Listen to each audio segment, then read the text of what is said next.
welcome to the Energy Star Talk. James Blunt, how are you today? Dankeschön, I'm very well. It's great to be here. And you're quite often for promotion in Germany. How about your German? Meine Deutsch ist sehr gut.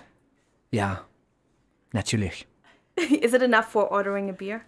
Ja, eine Bier bitte. Und das ist alles. And when you are here, what's your most favorite touristy thing to do in Berlin or in Germany? You know, when I come on tour, we always bring 5 bicycles. There are 5 of us in the band, and we bring 5 bicycles in the back of the tour bus, and we ride on our bicycles around each city that we're in. And normally have about 2 hours. So here, you know, we see what we can see in the distance. We see the tower, and we say, let's go and see that, and some of the historical sites. And it's a really amazing city, Berlin. So it's always a highlight. But you have to be careful with driving the bikes because of the traffic. Well, German drivers are pretty good on the whole. So I think, you know, I'm okay with riding around here. And today you're also going to Circus Halligalli with Joko and Klaas. When you are told by your management that you're going to be on the show, doesn't that make you nervous? No, I don't think so. I mean, I've been on the show a couple of times. Maybe the first time I didn't fully understand what was going on. But I think it takes about a minute and then you realize, okay, now I understand. But yeah, today it'll be a real celebration. It's the last one of the show, and the boys have always been so incredibly kind to me, and so yeah, I can't wait to come and wave it off. And do you know what their plan is today for you? I have a rough idea. Do you want to know? You tell me if you know something better. I don't know anything. I'm just. What are you curious. hiding from me? No, I'm not hiding anything. Don't lie.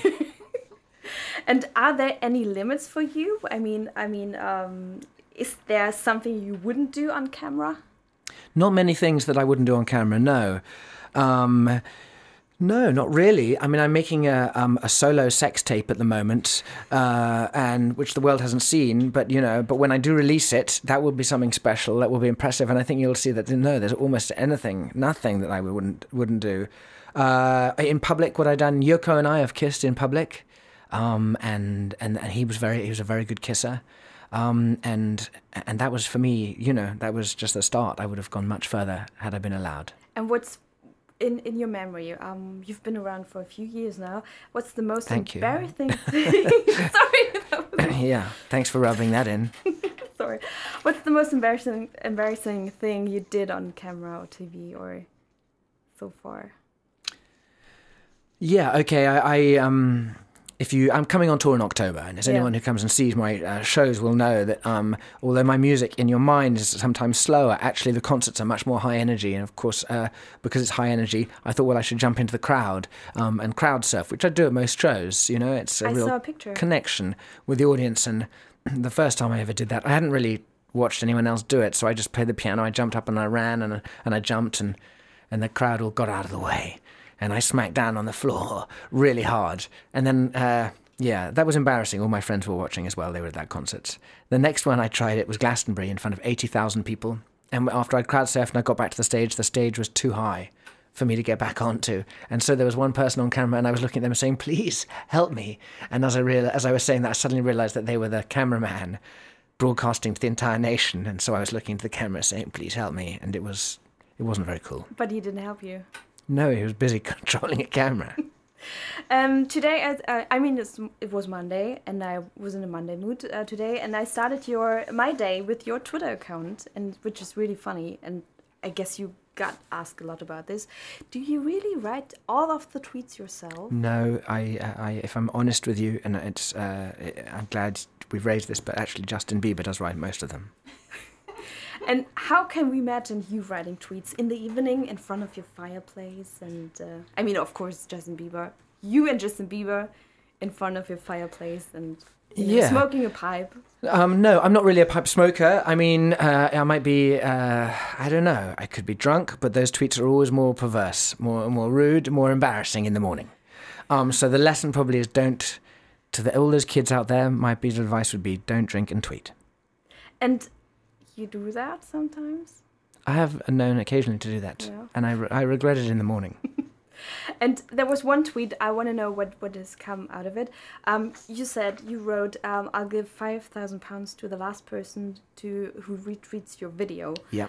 Did it already happen? No, that tweet is still alive. And so anyone who wants to go on there, you can go and check that out. It's a video for Bartender, and I'm giving £5,000 to the very last person to retweet that. That's a nice idea, actually. Yeah. It's a good idea. So yeah, check it out. Justin Bieber had a good idea for that one. So actually, that wasn't his idea. And another one tweet was, just listen to James Blunt, The Afterlife. His music is finally almost as good as his Twitter post. Bravo. That was my mum who wrote that one. Yeah. Really? Sure? Yeah. And actually, tell us a bit about the new album. When you think about the album, what are you the most proud of Afterlife? Well, I think this is my 5th album, and if you're going to keep doing albums, you want them to be different and exciting. And so for me, this one has taken me the longest to make. I've worked with some incredible people like Ed Sheeran and Ryan Tedder, who's the lead singer of One Republic, and I've recorded in some amazing places. I made, for me, the most exciting album I've ever done, because it doesn't just sound like James Blunt on a guitar playing miserable songs. It's got a bit more energy and life. And so, yeah, for me, it's just been a thrill to make. We'll see, what goes on with it. It's been really nice to have different experiences as well. With Robin Schulz, obviously, we took one of my songs that I wasn't quite convinced about, and he said, "Look, I can make this something really special." So it's been a really fun experience. And when you're writing songs with Ryan Tedder and Ed Sheeran, what happens when you 3 or 2 of you are in a room? Is it how we imagine it? It's a lot of fun. There's a lot of jokes. No, we're just arguing. Yeah, we're just arguing. It should be this. No, it should be that. And Ed normally wins that argument. And you already talked about it. Your new single with Robin Schulz together. Okay. How did you 2 guys meet in the first place? In Ibiza. I live in Ibiza, and I like nightclubs. So I've been out, most of the time, and he's just come onto the scene really in the last few years. And so I've been out for many nights with him playing, and met and spoken and always got on well, and stayed in touch. And I said, one day I'd love to work with him. And anyway, and I had this song, and he heard it and said, "Okay, come on, give me a shot." And Robin doesn't do interviews.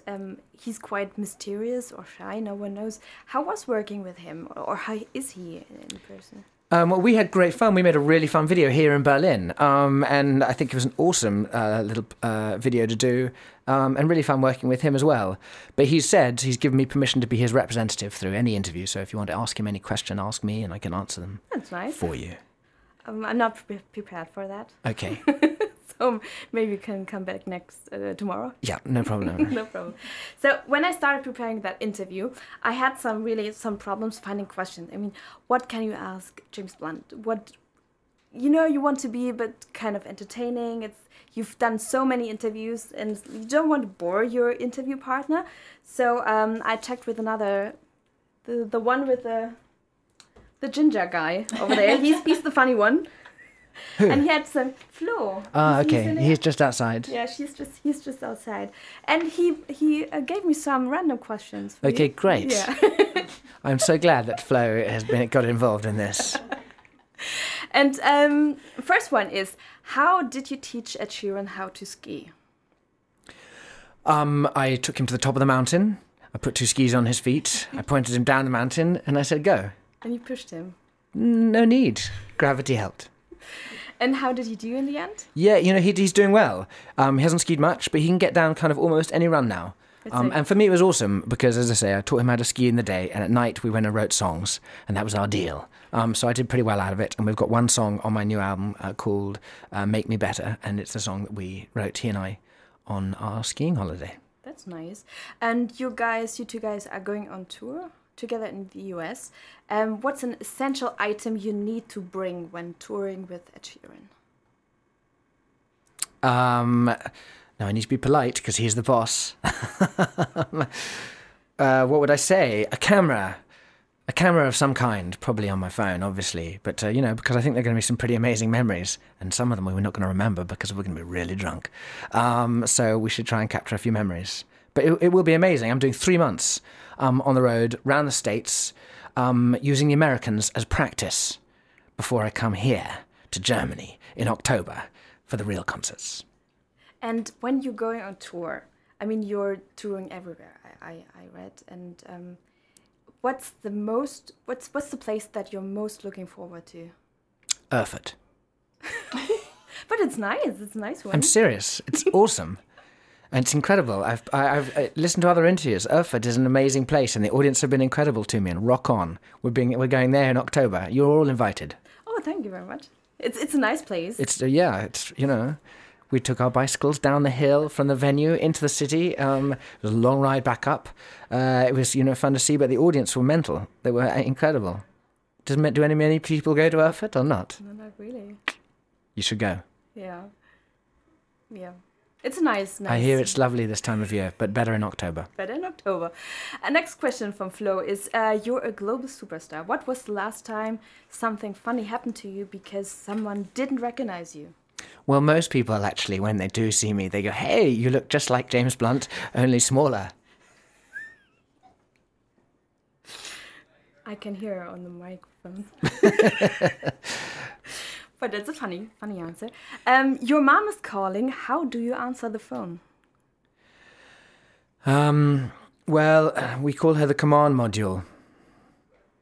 Yeah, really? Yeah, we do. Because she's like in charge. The command module.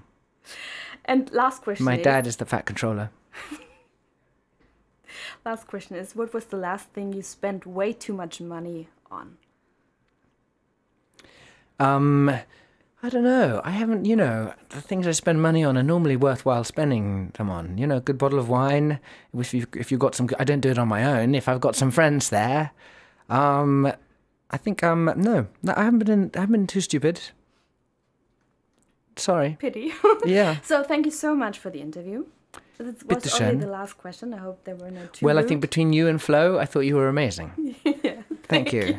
Thank you. And see you in Erfurt. Erfurt, October, and if not, a city near you. Thank you so much. Bitte.